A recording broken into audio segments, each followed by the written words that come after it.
Morning. I'm currently on the path between Derry Lodge over to the Larry Grew, and wonderful place. Brilliant hiker-biker territory, so you can get a long way into the hills on the mountain bike, and it saves you a lot of time. It had taken probably 2-3 hours to get to here, it's taken me an hour. So it's a lot quicker than walking, and it means you can get into the countryside. The only thing is, I've passed so many things I wanted to stop and photograph, but I decided to keep going. I think it's not a bad idea, unless the light's extremely good. If you're on the bike, get to your destination and then allow plenty of time on the way back to take the photos of things that you've set up. I'm carrying all the kit for walking because I think I'm going to get stuck fairly soon on the bike and have to carry on foot. But we'll see how it goes. If you do this path, there's quite a major river crossing. You have to go a long way off the path to get over a safe bridge. That's the thing in the hills that really causes problems, is rivers. You can suddenly hit a river, particularly at this time of year, and it's just game over. Turn around, find another route. But hopefully that won't happen today, fingers crossed. So I'm going to carry on. This is where I need to be careful with the tripod. Quite narrow and enclosed, but good fun.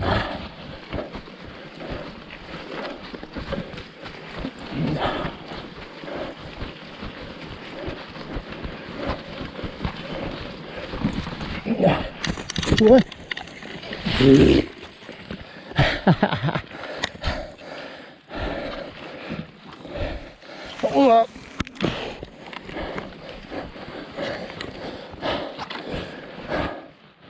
This is where I have to be careful with the tripod. I think I mentioned that. Right.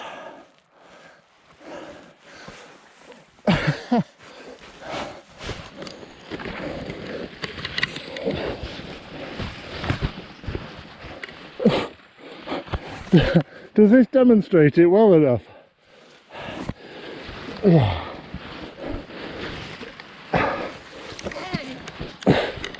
Do as I say, not as I do. I have to say the colours here are amazing on the ground. The lichen growing between the heather is ranging from very sort of light green to absolutely startling red. It's beautiful. Right then, so the hiker-bike has now entered the hike part. So I've hidden the bikes, I hope I can find them on the way back. I'm now having to take a detour because this is the ford that's shown on the map, but I'm not crossing that today. So I'm going to head uphill quite a long way to find the bridge and then carry on over to the Larry Grew, so I better get moving.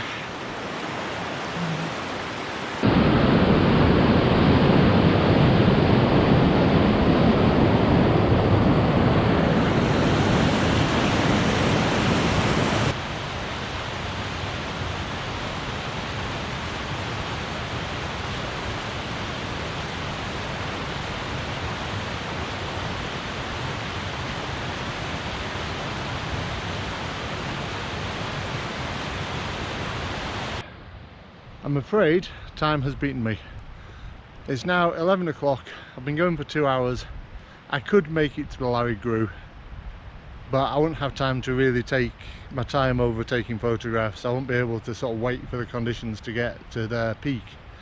So I'm going to call that for another day. Also, I've seen lots of photos I want to take up until this point, so instead of carrying on for one more big push, one quick photo, and then a panicky trip back, I'm gonna start heading back now. Also, if you're trying to get back for a certain time and you start rushing, that's when you start having accidents.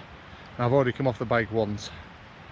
Yeah, so I'm gonna head back because the path here is a bit boggy, which is really what's taking the extra time. So I'm gonna come back another day. And as I say, I'll try and get to this point more or less when it's getting light. So I'll do this route mainly in the dark. so I've got the time to do everything I need to do and be home. Right, so I'm going to head back over this bridge.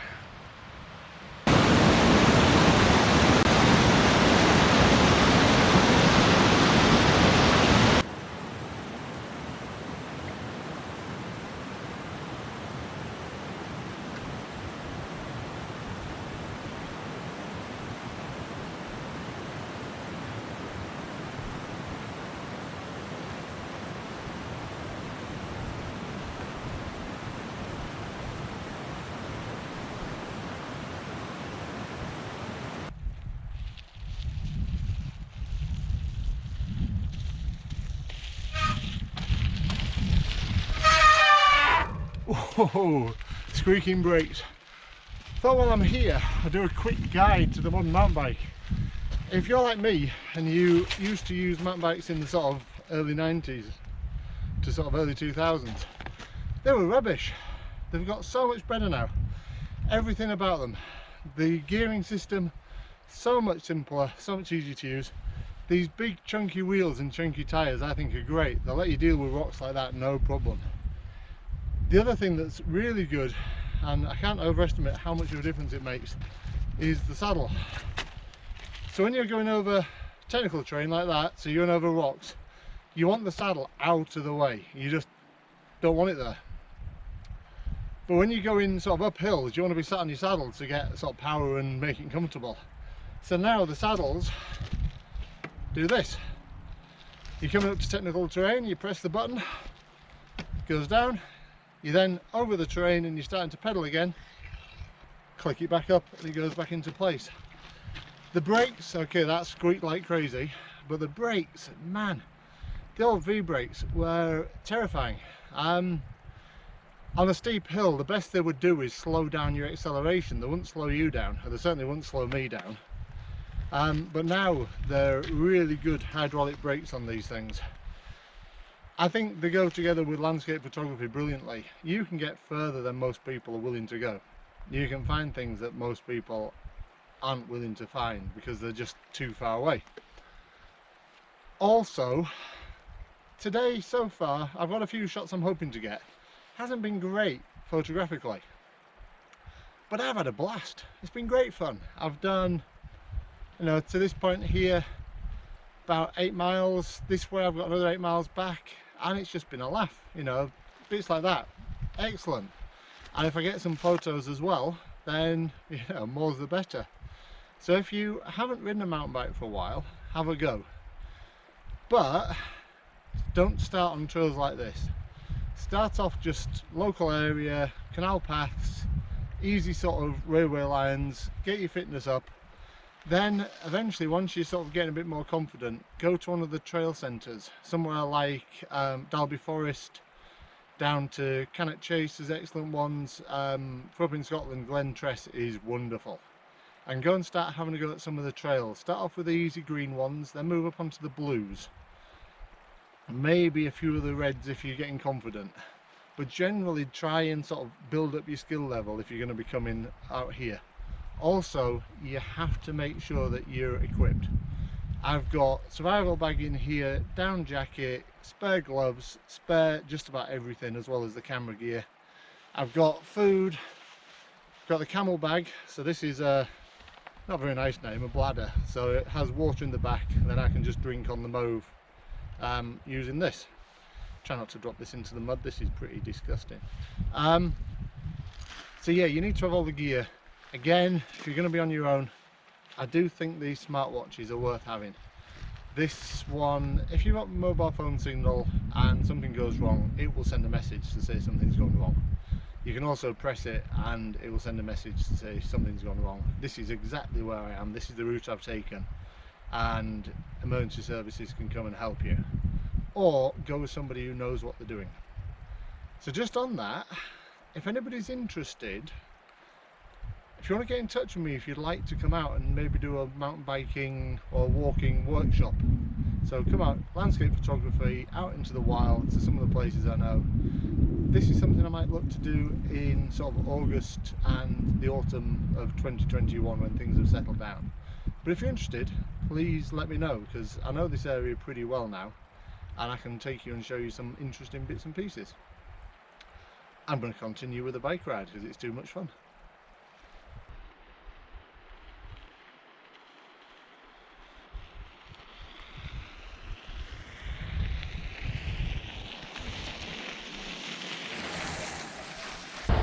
So I finally found a photo. And it's mainly of one particular tree, but it's more the sort of river and the way the trees and the river sort of interact. Now for me, when I do panos, which I do a lot of, it's a three-stage process, and I'll do a video on panos soon. First of all, I have to get the tripod set up, then I use this plate to level the ball head. The next thing I have to do is to make the composition with the ball head.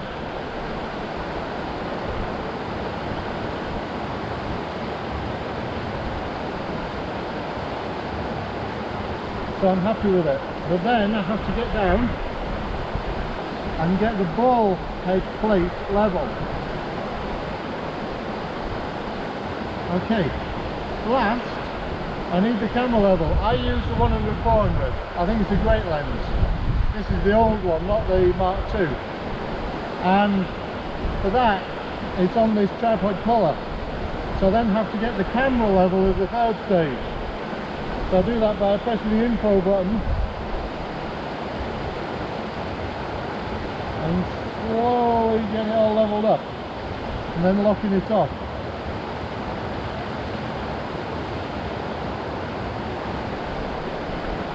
Then it's the standard situation for set it all in manual, small delay or live, well, small delay or mirror lockup, and then take the photo. So have a look and tell me what you think.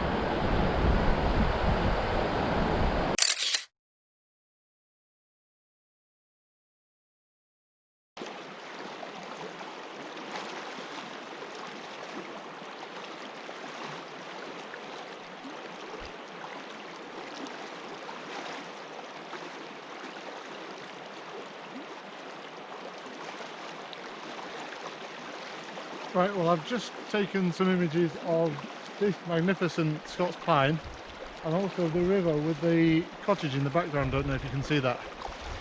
I'll put those up on the screen if they're any good. Also, just to say, I've started to use a company called Lens to Print, and I'll put a link below. So if you like any of my images and you'd actually like to buy any of them and have them on the wall, then if you go through there, there's a range of sizes. You know, you can even have a Scots pine mouse mat or mug. So if you want to have a look at that, that'd be great. But otherwise, I'm going to start heading back.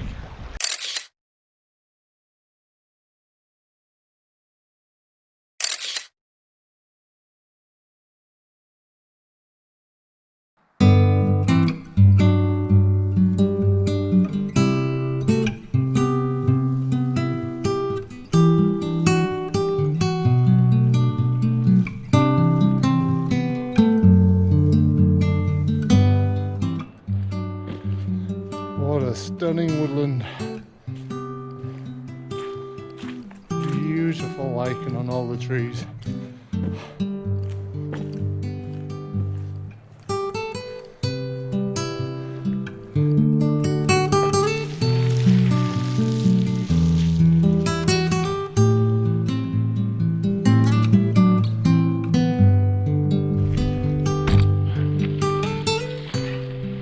Bit experimental. That's me nearly back at the car. Wonderful trip. Photographically, few possibly nice shots.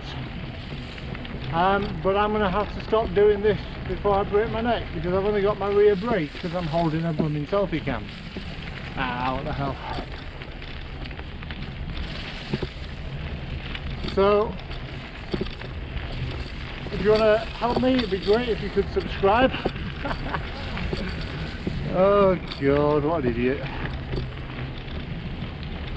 Yeah, please like and subscribe before I hit a tree.